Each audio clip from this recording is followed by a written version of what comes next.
welcome to another brand new episode here on Britain's Farm. So what are we going to be up to today? Well, last episode we got the bales cleared, which was all good.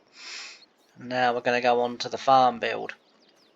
I'm not overly sure how well this is going to go because I just attempted to use the excavator again to try and sort of do a clever job. Thought I'd try and do a little bit of a different video, but as I've said before, and I'm absolutely 100% certain now, because I kind of thought it was me, but no, I think the map is not quite, because I converted this map, and whilst there isn't any errors in the log or anything like that, and the map plays absolutely fine, as you'll know, I try to use the excavators and the sort of steamrollers and stuff like that to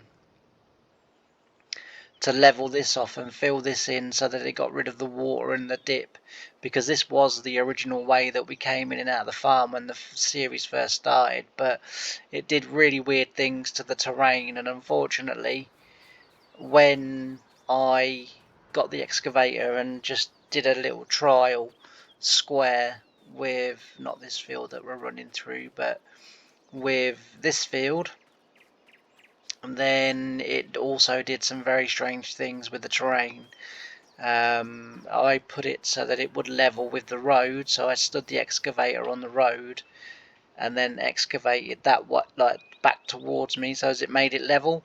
But what it did do, for whatever reason, was it put a huge great big spike up there, leveled some of it, then another great big spike, and then leveled some of it, and then another great big spike. So I think it's fair to say that it isn't going to work. So what we'll do is we'll have to do it with the in-game editor, because that is going to need smoothing. I mean, there's not too much of a sort of hill there. There is a bit of a hill, but I'm hoping that it won't be too bad. If we can keep it roughly to the field, I think we'll be fine. So what we're going to do is we're going to put some sheds in. Well, the first thing we're going to do is we're going to go and get the disc harrows. We're going to disc harrow the land just so as it gets rid of all the weeds. And then what we'll do is, once that's all cleared, excuse me, we will then sorry, I've had a bad throat today again. I think it's probably hay fever. Yeah, so we'll get the discs in, we'll get it disced, get it cleared, and then we will probably smooth a little bit of it out, and then we'll start to build our farm. So hopefully it'll be an okay video, but if not, I apologise in advance. But anyway, what we'll do is we'll go get the Volvo, and we'll get this disc harrowed, and then we'll go from there. So I'm going to switch you over to a little bit of time lapse already, and then we'll get this done. As I said before, I wanted to use the excavator because what I wanted to do was I wanted to do like a really long... Oh, the Volvo is directly in front of me as I'm looking for it. Yeah, I wanted to do sort of quite a long... well, not a long, but I wanted to do a farm build where it was all time-lapsed and you would gradually see things taking shape. But as I say, because of the terrain issues with the map, then unfortunately I can't do that, which is a little frustrating, because as I say, I thought that would have made a good video, but there we go. It is what it is, and we'll just have to do it this way, as I throw the disc harrows around like there's nothing. Blimey. Right, we'll, as I say, we'll switch over to a bit of disc harrowing. We'll just get these weeds gone, and then we'll get straight into building a farm. So I'll see you in a little bit. Bye for now.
And I'm back. As you can see, we've got one or two little bits of area here that are not quite right, but we can sort them out off camera. But we've put the gateway in, and that leads us into the farm, which is not too bad. We will add to it when we get some more money, but it was just important to kind of get the farm built and ready for winter, because obviously we're keeping a lot of our stuff out on that grass. So obviously we've got machinery sheds here that we've put in, and then these sheds here, or this shed here in particular, I'm going to put all this fertilizer bags and seed bags in there, and then that can be just a general store. That's obviously a workshop with a little bit of a general store on it as well. It's the same workshop that I'm using in Carmland, so nothing new there. I've clearly forgot to press V with that one, so we'll have to sort that out off camera. And this bit here, it's not too bad. We've opened the gateway up here. It's probably not wide enough, but eventually we will open it up and put a gate in there as well, because you obviously saw, but we put a gate in up that end. And then here we'll have all of our seed and fertilizer and all of our sprays and chemicals stored in here. And then I walled this off because this end is where the pigs and the cows are going to go when I eventually get enough money. But I hope you agree. It doesn't look too bad. I'm not entirely happy with it, but at the same time I don't entirely hate it either. So it's this has been about probably, I don't know, the 50th take of building this farm. So to be fair, it's the sort of better one that I've come up with so far. So yeah, as I say, it's there's a few little mistakes that I just need to go back and correct, and I'll do that off screen. But and then we need to get the machinery and everything stored in here. So we're going to be a busy one episode doing some moving and making sure that we get away from up there. And then those sheds up there, I might take them down, I might not, I'm not sure yet. But we'll see when we get there. But I hope you've enjoyed it. I know one or two of you have been looking forward to the farm build. I hope I haven't disappointed, because you know, I'm not the greatest at farm building, but I do enjoy it. I do enjoy the aspect of the game, and hopefully you've enjoyed it too. So all that's left for me to say is, if you haven't already, please don't forget to like, comment and subscribe. It really does help my videos. It really does help the channel. You know, feel free to share wherever you want to share, and you know, all the other good stuff that you do. And as I say, I hope you've enjoyed it. So thanks ever so much for sharing your company with me on this episode. I really hope you join me for the next one. Bye for now.